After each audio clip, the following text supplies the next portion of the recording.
The certified letter arrived on a Tuesday morning when the rain hammered Port Carroll's coast like bullets against glass. Jonah Greaves held the envelope between calloused fingers, studying the law firm's embossed letterhead while coffee grew cold on his workbench. 30 years of furniture restoration had taught him patience, but the formal language inside made his stomach twist. Mr. Greaves, your presence is required at the estate reading of Harold Westman, deceased. You are listed as secondary beneficiary in his final will and testament. However, we have received documentation from the primary beneficiary challenging your mental fitness to receive any inheritance. Primary beneficiary. Jonah read the name twice before it registered. Celia Greaves, his wife. The workshop felt smaller suddenly, sawdust motes dancing in pale light filtering through rain-streaked windows. Harold Westman had been a client years ago, an old widower who'd hired Jonah to restore a Victorian dining set. They'd barely spoken beyond pleasantries about wood grain and finish options. Why would Harold leave him anything? And why would Celia claim he was mentally unfit?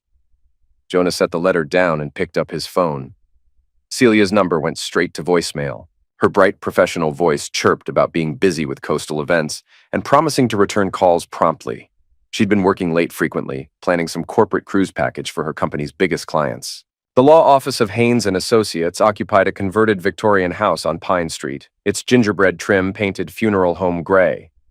Aubrey Haynes met Jonah in a cluttered conference room that smelled of old books and lemon polish. She was younger than he'd expected, maybe 40, with sharp eyes behind wire-rimmed glasses. I'm sorry for the confusion, Mr. Greaves. Aubrey spread documents across the mahogany table. Mr. Westman's will is straightforward. He left his house and investments to your wife, but there's a provision for you to receive his workshop and tools if she predeceases him or becomes unable to inherit. But she's trying to block me from getting anything. That's where it gets complicated. Aubrey pulled out a manila folder. 3 months ago, your wife filed documentation claiming you suffer from severe depression and have been hospitalized for psychiatric evaluation. She provided a power of attorney signed by you, giving her control over your legal and financial affairs. Jonah's hands went cold. I've never been hospitalized. I've never signed any power of attorney. Aubrey's expression grew grim. I was hoping you'd say that.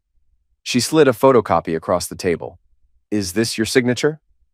The document looked official. Letterhead from Mercy General Hospital, his name typed clearly, a signature that resembled his own scrawled at the bottom.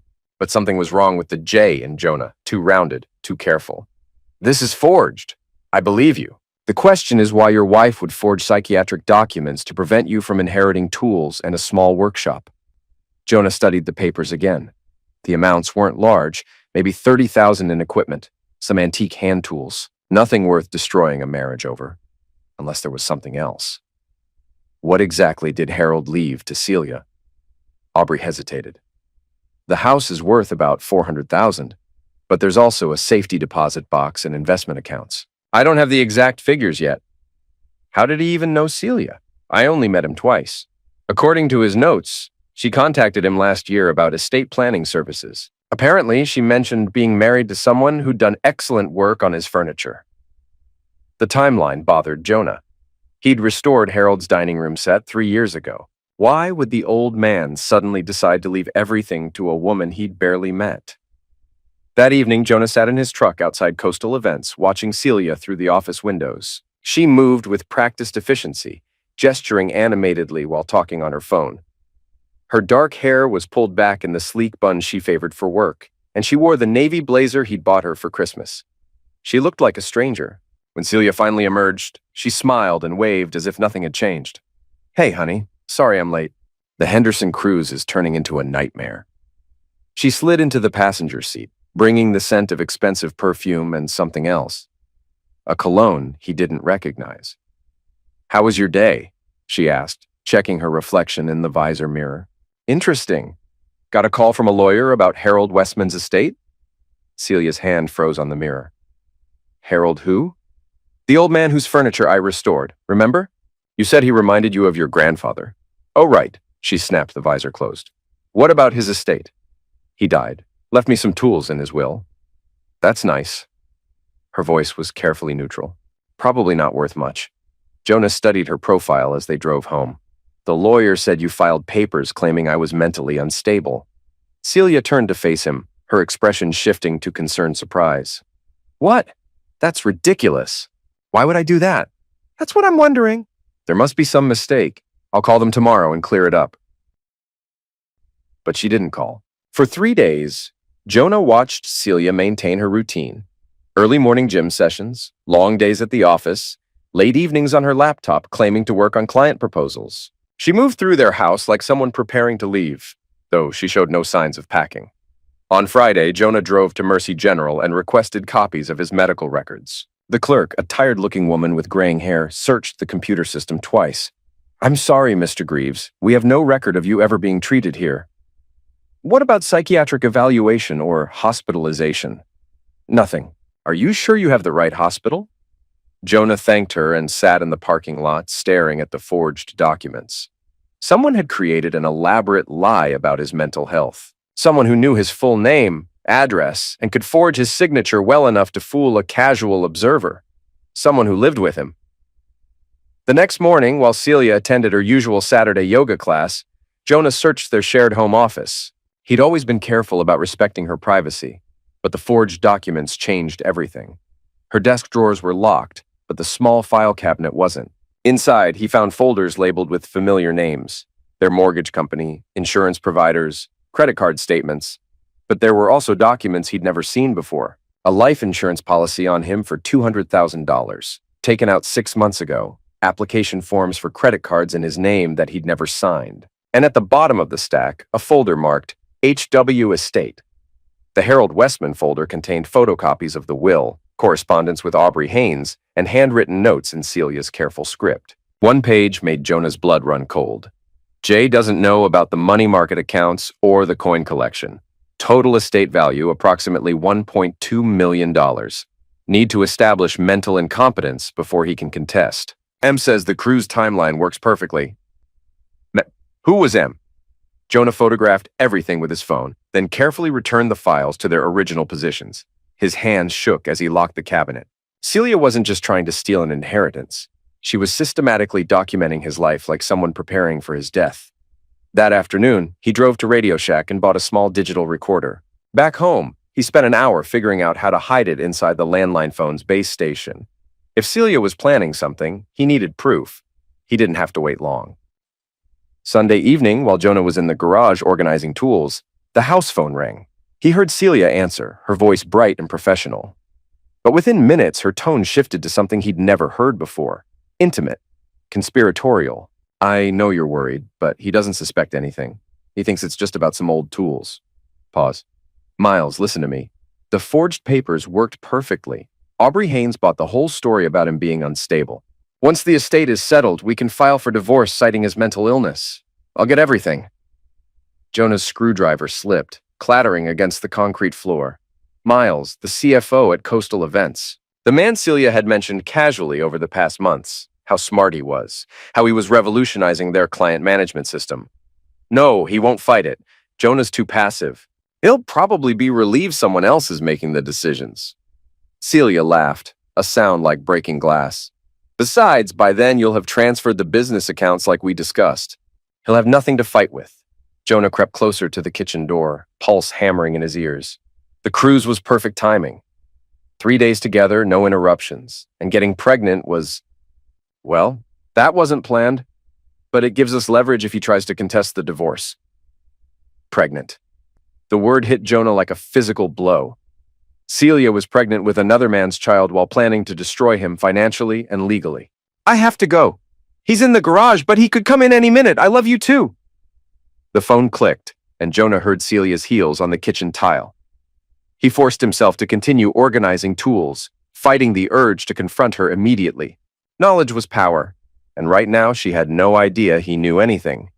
When he finally went inside, Celia was curled on the couch with her laptop, supposedly working on cruise itineraries. "How's the Henderson project coming?" he asked casually. "Good. Complex, but good. Miles has been really helpful with the financial logistics." Miles seems like a smart guy. He is. Very ambitious. She smiled without looking up from her screen. "Actually, I might need to work late with him a few more nights this week. The client wants detailed budget projections." Jonah nodded and headed upstairs to shower. In the bathroom mirror, he studied his own face. 42 years old, graying at the temples, lines around his eyes from decades of detailed craftsmanship. He looked like exactly what he was, a skilled tradesman who'd spent his adult life building and fixing things. But Celia saw someone else, someone weak, someone disposable. She was about to learn how wrong she was. Monday morning, Jonah called Aubrey Haynes from his truck. "I need to see you, today, and I need to know everything about Harold Westman's relationship with my wife." They met at a coffee shop near the harbor, away from Aubrey's office. She brought a thick folder and looked troubled. "I did some digging after our conversation," she said, sliding papers across the small table. "Harold contacted me about estate planning 13 months ago, but he didn't mention your wife initially." She approached him. "What do you mean?" "Celia called Harold directly, said she'd heard he was looking for estate planning services. She offered to help him organize his affairs for free, as a favor to the man who'd been so kind to her husband." Jonah felt sick. She manipulated him. It appears so. Over several months, she convinced Harold to name her as primary beneficiary, supposedly to ensure you'd be taken care of if something happened to him. She told him you were struggling with depression and needed someone to manage financial decisions. And he believed her. Harold was 83, Mr. Greaves. His children live across the country, and he was lonely. Your wife is very persuasive, and she presented herself as a caring family member looking out for your interests. Aubrey pulled out more documents. But here's what's interesting. I reviewed Harold's medical records with his doctor's permission. Harold was diagnosed with early-stage dementia 8 months ago. Technically, that makes the will contestable. Meaning if we can prove Celia manipulated a man with diminished mental capacity, we can void the entire will and potentially pursue fraud charges. Jonah studied the medical records. What do I need to do? First, we document everything. The forged power of attorney, the false psychiatric claims, any evidence of her deception. Then we file a formal challenge to the will and request a full investigation. How long will that take? Months, possibly a year. But Mr. Greaves, there's something else you should know. Harold's estate is worth significantly more than your wife claimed. The house, investments, and collectibles total nearly $2 million. $2 million! Enough to disappear entirely, leaving Jonah with nothing but forged documents claiming he was mentally incompetent. That evening, Jonah confronted Celia carefully, testing what she knew. The lawyer called today about Harold's estate. Apparently there's some confusion about the will. Celia looked up from her dinner, fork paused halfway to her mouth. What kind of confusion? Something about Harold having dementia when he wrote it. They might need to investigate whether he was competent to leave such a large estate to someone he barely knew. Large estate? Celia's voice was carefully controlled. I thought it was just a house and some old tools. That's what I thought too. But apparently Harold had significant investments. The lawyer mentioned something about $2 million. Celia set down her fork. $2 million? I know, right? Who would have thought an old furniture restorer could save that much money? Celia was quiet for the rest of dinner, but Jonah caught her making a phone call from the backyard later that evening. Through the window, he watched her pace the patio, gesticulating angrily. Whatever she was saying to Miles, she wasn't happy. The next morning, Jonah woke to find Celia already gone. She'd left a note saying she had early meetings and wouldn't be home until late. Her laptop was missing from the home office. Jonah called Aubrey. She knows about the money. I think she's panicking. Good. Panicked people make mistakes. But Mr. Greaves, I need to warn you about something. I ran a credit check on you yesterday. Someone has been opening accounts in your name for months. Credit cards, a second mortgage application, even a business loan. She's been stealing my identity. More than that, she's been building a financial profile that makes you look reckless and unstable. Combined with the forged psychiatric documents, she could potentially have you declared incompetent and gain control of all your assets. Jonah felt the walls closing in. What's my next move? We go on offense. Meet me at my office in an hour, and bring any documentation you have about your business, property, and financial accounts. The next 3 hours were a whirlwind of paperwork. Aubrey helped Jonah establish a revocable trust with himself as sole trustee, effectively protecting his business and property from anyone claiming power of attorney. They filed formal complaints about identity theft and demanded investigations into the forged documents. Most importantly, they prepared a comprehensive challenge to Harold Westman's will. This should protect you legally, Aubrey said, sealing the documents in a large envelope. But Mr. Greaves, I have to ask, What are you planning to do about your marriage? Jonah looked out the window at Port Carroll's main street, watching people go about their normal lives. I'm going to give her exactly what she's been planning to give me, which is nothing. That afternoon, Jonah visited 3 banks and moved all joint accounts into his name only. Years of steady income as a furniture restorer and building inspector had given him good credit and strong relationships with local financial institutions. When he explained that someone had been forging his signature and opening fraudulent accounts, the bank managers were sympathetic and protective. By evening, every credit card and checking account Celia had access to was frozen or closed. She discovered the changes when her card was declined at the grocery store. Jonah was waiting in the living room when she stormed through the front door, grocery bags abandoned in the car. "What did you do?" she demanded, face flushed with anger. "I protected myself from identity theft." "Identity theft? What are you talking about?" Jonah pulled out printed copies of the credit reports Aubrey had run. "Someone has been opening accounts in my name for months, taking out loans, applying for credit cards, even trying to get a second mortgage on our house." Celia's eyes darted to the papers, then back to his face. "That's impossible. You must have forgotten." "I didn't forget anything, Celia. Just like I didn't forget signing a power of attorney or being hospitalized for psychiatric evaluation." The color drained from her face. "Jonah, I don't know what you're implying." "I'm not implying anything. I'm stating facts." He stood up, and for the first time in their marriage, she took a step backward. "You forged documents to make me look mentally unstable. You manipulated a dying old man into leaving you his estate. And you've been stealing my identity to build a case for having me declared incompetent. That's crazy. You're being paranoid." "Am I?" "Then explain this." Jonah played the recording from Sunday night, Celia's voice filling the room with crystal clarity. "Miles, listen to me. The forged papers worked perfectly. Aubrey Haynes bought the whole story about him being unstable. Once the estate is settled, we can file for divorce citing his mental illness. I'll get everything." Celia sat down heavily on the couch, her face gray. "Jonah, please let me explain." "Explain what? That you're pregnant with another man's child? That you've been planning to destroy me financially and legally? That you convinced a lonely old man with dementia to leave you $2 million? $2 million? Her voice was barely a whisper. "You didn't know the real amount, did you? You thought it was just the house and some tools? But Harold was worth a lot more than you realized." Celia looked up at him with something like fear in her eyes. "What are you going to do?" Jonah walked to the front door and opened it. "I'm going to give you the same chance you were planning to give me. Nothing. You can't throw me out. This is my house, too. Actually, it's not. I bought this house 3 years before we married. It's been in my name only since the beginning. Check the deed if you don't believe me." Celia stared at him as if seeing a stranger. "Who are you?" "I'm the man you thought was too weak to fight back." Jonah's voice was calm, matter of fact. "You have 30 minutes to pack whatever you can carry. After that, I'm changing the locks." "Jonah, please, we can work this out. We can go to counseling." "No, we can't." He looked at his watch. 29 minutes. Celia ran upstairs and Jonah heard drawers slamming, closet doors banging. She was crying, but he felt nothing. The woman sobbing in his bedroom was a stranger who'd been planning his destruction for months. She came downstairs with 2 suitcases and her laptop bag. Mascara streaked down her cheeks. "Where am I supposed to go? That's not my problem anymore." "What about the baby?" "What about it? It's not mine." Celia reached for his arm, but he stepped away. "Jonah, I made mistakes, but we can fix this. I love you." "No, you don't. You love what you thought you could take from me." After she left, Jonah sat in the quiet house and called a locksmith.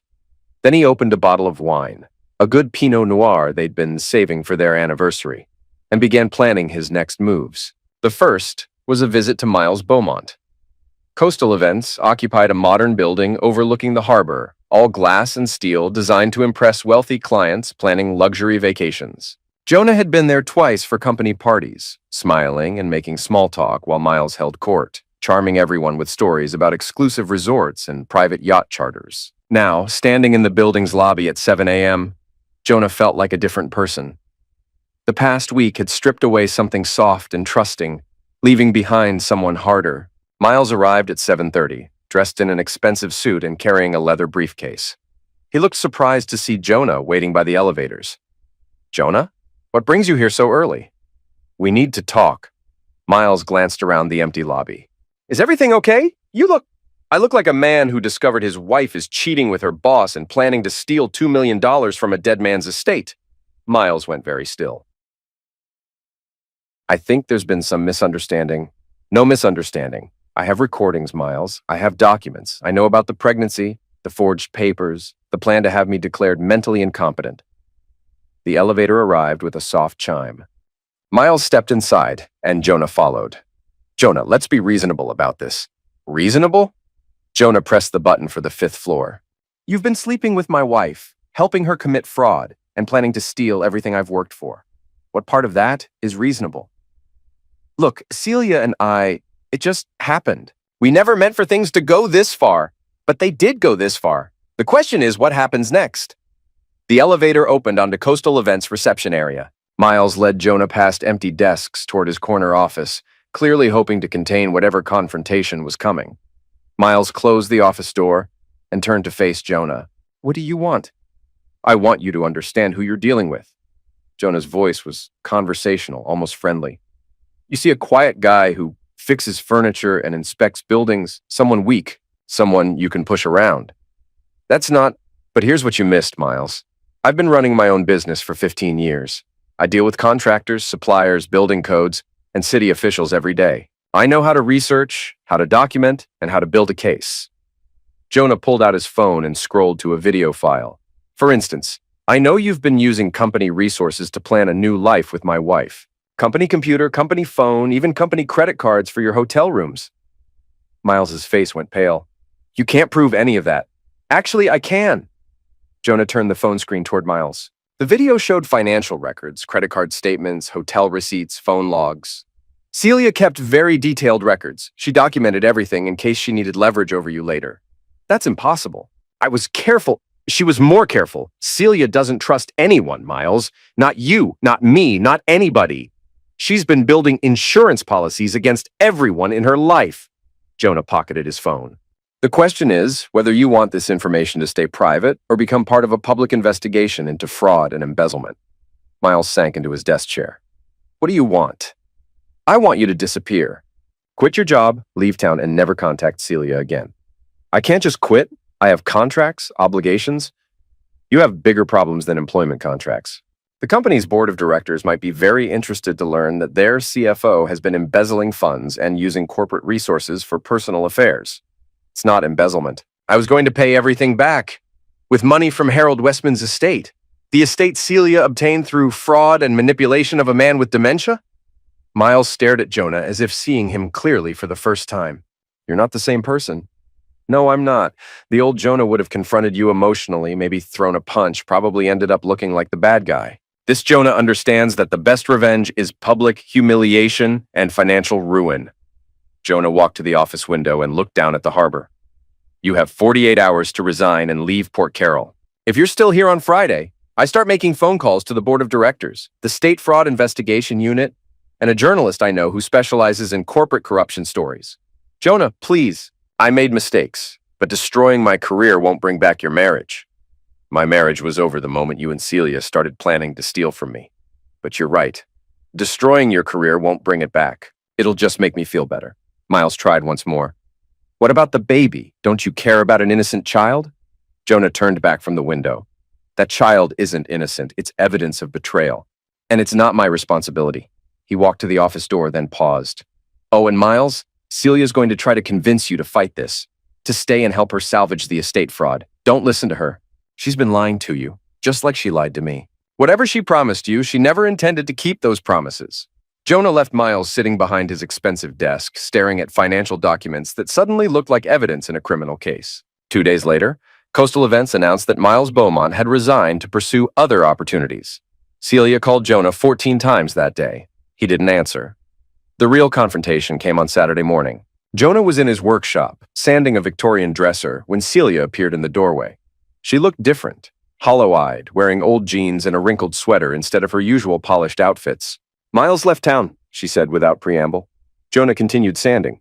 I heard, you destroyed him. He destroyed himself. I just documented it. Celia stepped into the workshop, looking around at the tools and wood shavings like someone visiting a foreign country. This has to stop, Jonah. We need to talk like adults. We tried that Tuesday night. You lied about everything. I made mistakes. You committed fraud. Jonah set down his sandpaper and looked at her directly. You manipulated a dying man with dementia. You forged legal documents. You stole my identity. Those aren't mistakes, Celia. They're felonies. She sat on a work stool, suddenly looking exhausted. What do you want from me? I want you to sign a confession admitting you forged the power of attorney and the psychiatric evaluation documents. Why would I do that? Because if you don't, I'm going to make sure everyone in Port Carroll knows exactly what you did. Your friends at the gym, your coworkers, your book club, your yoga instructor. Everyone? Celia laughed bitterly. You think I care about gossip? I think you care about your reputation more than anything else. It's why you've been so careful to make me look unstable while you maintained your image as the perfect supportive wife. Jonah pulled out a folder. But I've been documenting too, Celia. I have photographs of every forged document, recordings of your conversations with Miles, evidence of the identity theft, and witness statements from Harold Westman's doctor about his dementia. He spread the papers across his workbench. I also have something else. A statement from your gynecologist confirming your pregnancy and the approximate conception date. Funny thing, you conceived during that company cruise, 3 days when I was home working on the Henderson house renovation. Celia stared at the medical records. How did you get those? You left the appointment card on your dresser. I called and explained that I was your husband, trying to coordinate insurance coverage for prenatal care. Amazing how helpful medical offices can be when they think they're talking to a caring spouse. That's illegal. Medical privacy, like forging psychiatric evaluations, is legal? Like stealing someone's identity is legal? Celia was quiet for a long moment, studying her hands. What happens if I sign your confession? You give up any claim to Harold Westman's estate, you admit the documents were forged, and you leave me alone. What about the baby? What about it? It's still your stepchild. Legally, not after the divorce, it isn't. And Celia, there's going to be a divorce. The only question is whether it happens quietly or becomes a public spectacle. She looked around the workshop again, at the careful organization, the quality tools, the half-finished furniture projects. I never understood this place. All this making things with your hands. No, you never did. You saw someone you could use, and when I stopped being useful, you decided to throw me away. That's not true. Then explain the life insurance policy you took out on me 6 months ago. $200,000. Explain the credit cards you opened in my name. Explain the forged psychiatric documents designed to make me look unstable enough to commit suicide. Celia went very still. I never planned for you to hurt yourself. Maybe not consciously, but you created a paper trail that would make my death look like the inevitable result of mental illness. Very convenient for a widow trying to claim life insurance and estate inheritances. You're being paranoid. Am I? Then why did you research the quickest way to have someone declared dead when they disappear? I found that in your browser history, Celia, right next to searches for how long before missing person presumed dead and life insurance payout missing spouse. The color drained from her face. I was researching options. You were planning my disappearance, maybe not my murder, but certainly my destruction. And when I was gone, either dead, institutionalized, or simply broken, you and Miles would have had everything. Jonah picked up a fountain pen from his workbench and held it out to her. Sign the confession, Celia. It's the last gift I'm going to give you. What gift? The chance to disappear quietly before I decide to press criminal charges. She took the pen with shaking hands. Where do I sign? 3 weeks later, Jonah sat in Aubrey Haynes' office as she reviewed the final estate documents. Harold Westman's will has been declared invalid due to his diminished mental capacity at the time of signing, she announced. Since he died without a valid will, his estate goes to his closest living relatives, a daughter in Seattle and a son in Denver. What about the house and workshop he left me? That provision was part of the invalid will, but here's something interesting. Harold's family wants to sell everything quickly. They've offered to sell you the workshop and tools for $30,000, well below market value. Jonah nodded. I'll take it. There's more. Celia's confession about the forged documents has been forwarded to the district attorney's office. They're deciding whether to pursue criminal charges. And Miles disappeared completely. Coastal Events filed a complaint with the police about missing company funds, but he's apparently left the state. Aubrey leaned back in her chair. Mr. Greaves, I have to ask, how does it feel? How does what feel? Getting justice. Winning. Jonah considered the question. He thought about Celia, staying at a motel outside town, working at a diner while waiting tables and trying to manage pregnancy alone. He thought about Miles, running from debts and criminal charges, his career destroyed. He thought about Harold Westman, manipulated and deceived in his final months by someone he'd trusted. It doesn't feel like winning, he said finally. It feels like survival. But that evening, as Jonah opened Harold's workshop for the first time as its legal owner, he felt something else. The old man had kept immaculate tools, organized with the precision of someone who understood that good work required proper equipment. Hand planes arranged by size, chisels sharp and clean, workbenches worn smooth by decades of use. Harold had been a craftsman, like Jonah, someone who built things instead of tearing them down.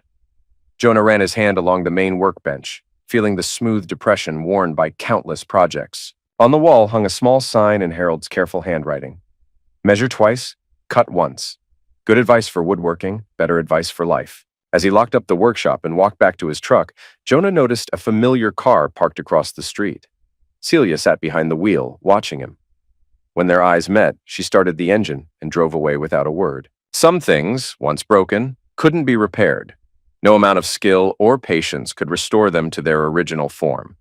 The best you could do was salvage the useful parts and start over with better materials. Jonah drove home through Port Carroll's quiet streets, past the harbor where luxury yachts bobbed at anchor, past the Victorian houses where wealthy retirees lived comfortable lives built on careful planning and accumulated wisdom. The town looked the same as always, but he saw it differently now. Not as a place where people got away with deception, but as a community where truth eventually surfaced, like oil rising to the top of water. At home, he poured himself a glass of wine and sat in his living room, looking at the space where Celia's belongings used to be. The house felt larger, cleaner, more honest. Tomorrow he would begin the process of rebuilding. His business, his reputation, his life. But tonight, he simply sat in the quiet satisfaction of work well done. Outside, rain began to fall on Port Carroll's coast, washing the streets clean for whatever came next.